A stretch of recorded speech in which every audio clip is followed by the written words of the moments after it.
Hello YouTube, I Fix It All here, Team I Fix It All. It's March 1st. It's time to start getting my potatoes in. And I think this is part 6 on turning your raised garden bed into a greenhouse.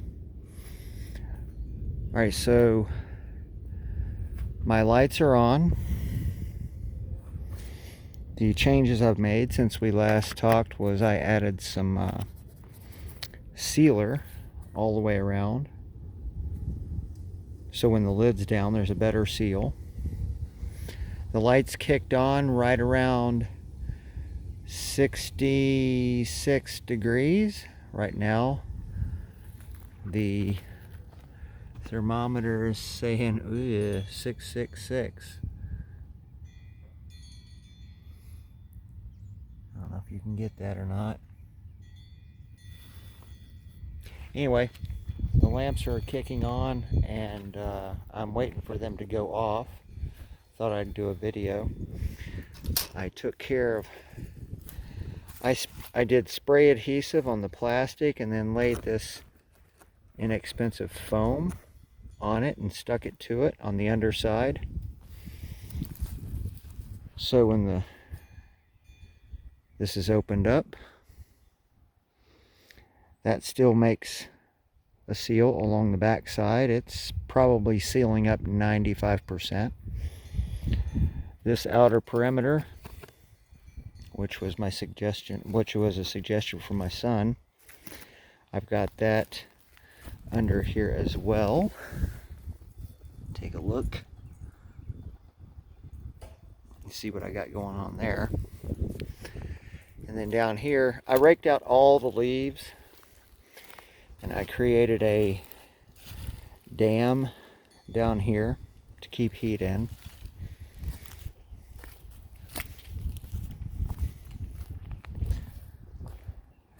Got my indicator light that's on that I can see from the living room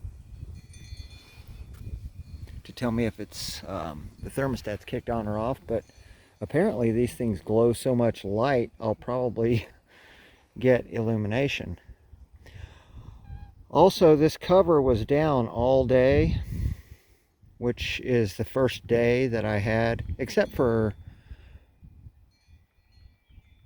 from like 3 o'clock on down to about an hour ago.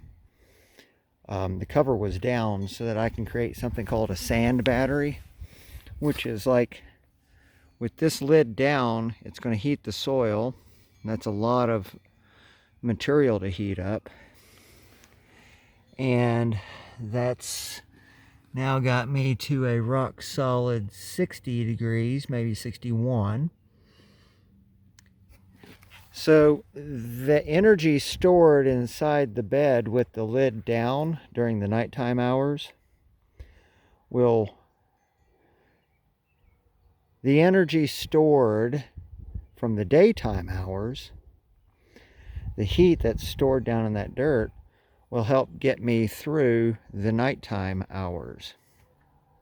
What else we got going on? I added simple little zip ties here so that I can raise and adjust and hook to a height to ventilate.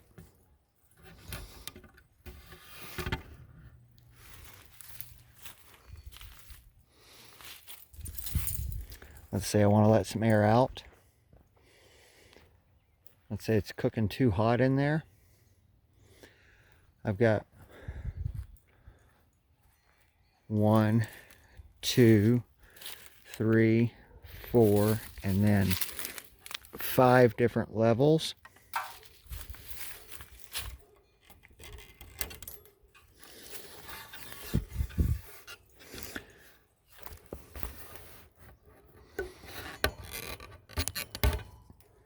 And this thing comes all the way up if you just pull this. And I can hook it in down there.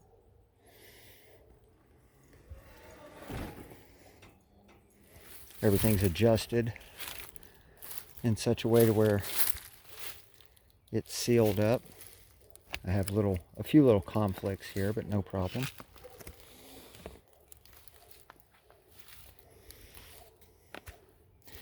This is also spray adhesive and this foam that folds under. It's kind of skirted down in the back like that. Now these are just laying flat and getting squished by the weight of the panel. Since I opened it, I lost some heat, but we're at 66 degrees. Homemade containers.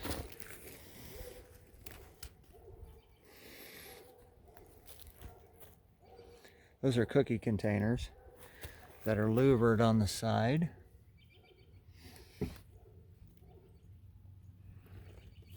Did that with 10 snips.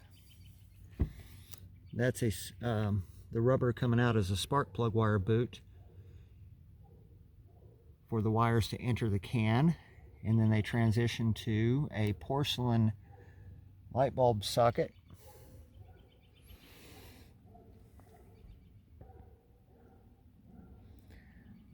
Again, check out part 1 through 5 on this because I've solved my issues here. I can now use my raised bed to set seed pots in. I reoriented the 150 watt lamps to go front to back because my plan is to set seed pots right here, right here, right here, and there in between, but I didn't want the light to be beating down on them. I don't want the light to confuse the plants.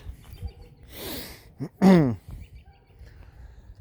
circuit works like this. That gray box you saw, power comes into a mechanical thermostat, sends 120 volts through the thermostat out to this on-off switch that has an associated lamp that illuminates when power is present. So if that thermostat changes state, it'll close 2 switches. It'll close the hot leg and the neutral. It brings power out to this. This is an old, probably the very first GFCI ever made. Anyway, thermostat closes, sends power out to this. Then this delivers power out to a duplex outlet that's in the gray box. You can see all that in part 1. I have a thermostat on the left-hand side. I have a thermostat on the left-hand side and a GFCI on the right. Power into one side of the thermostat. These are not 24 volt style thermostats. You'll see that in part 1. But this is how I'm solving turning my raised garden bed into a greenhouse. Now what I'm going to do is wait around for the thermostat to kick power off. I dropped my temperature down significantly, so I don't expect this to happen during this video. But everything looks like it's going to operate and function as I wanted it to. The lamps kicked on right around 68, 69 degrees. I've got my T-stat set for about 70. I want to try to maintain 70 degrees in here. I've got 4 150 watt lamps. That's 600 watts of heating power inside of an area about 9 inches tall and about 39 inches wide and 16 foot long. So that's the I don't know what the cubic foot is on that. I didn't think to do that. But again, the part that I like about what I'm doing here is the whole sand battery. I get my soil temperatures up during the daytime, then I end up having heat storage for carrying me through the nighttime hours. Another thing that I don't know what I don't know yet, I don't know what a proper temperature is for a greenhouse, but I do know that I don't want cold temperatures. Let me think if there's something else I forgot to bring up. I wanted to mention something. Hang tight. Okay, I figured it out.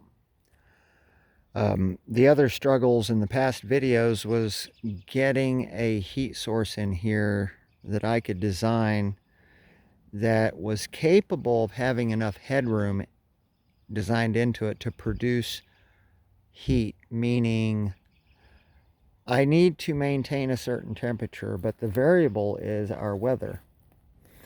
The temperatures will drop or rise. But what product had enough oomph to create a huge amount of wattage dump under here, a huge amount of heat dump that can be controlled?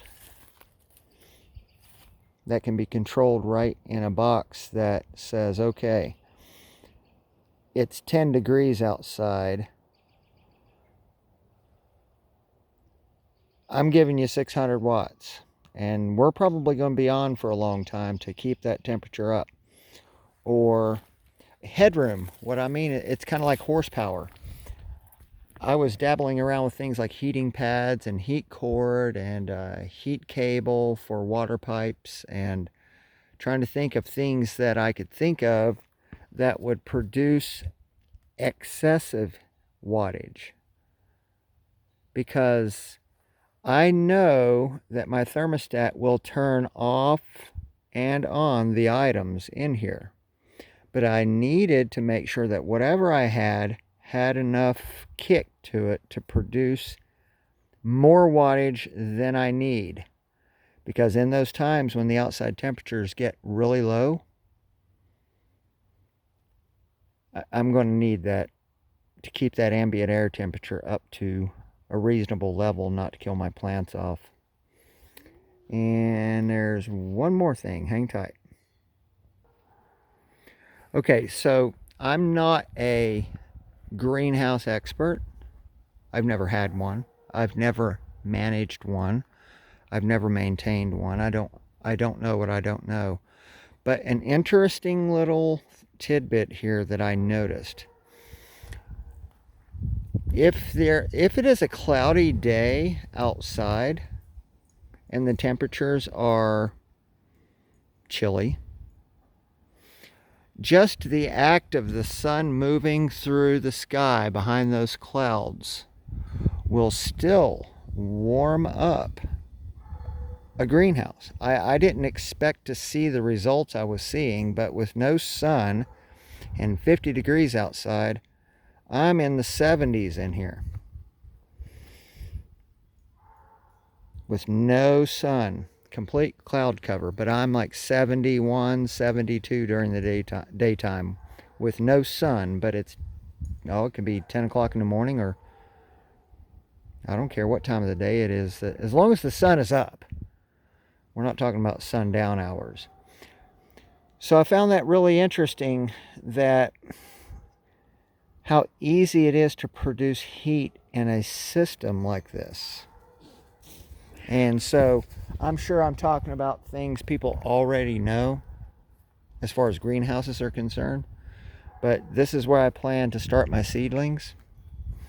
An added thing that I think I should explain is that this plastic, this lamp down here that's getting really, really hot, this wrap that I used, you get it at Lowe's on a roll. It's like 2.5 foot wide. This plastic is not getting hot. I do not believe it's going to melt. It's just staying barely warm to the touch. So that's a good thing. That means that those containers are low enough to where the heat's being dissipated. I'm going to, this is the first time I've arrived at a situation where now I have nothing to do on this aspect, and it's March 1st. I need to be getting seed pots in this, so I'm going to officially run this for a couple of days, and I'm going to pay attention to how that thermostat works compared to what the temperature is inside there compared to what the temperature is outside. Right now the sun's down and it's in the mid 50s right now. Temperature's building up on the inside of there. Right now it's getting close to 66 even, but the thermostat should kick it off around 70. What I want to do is maintain 70 degrees in here. All right, everybody, you have a great rest of your day, but this is how you turn a greenhouse turn a raised garden bed into a greenhouse. Light bulbs and porcelain sockets, not those rubberized sockets. Porcelain sockets. There's a rubberized socket made by Leviton. That's part number 00055. Do not use those in this application. See ya.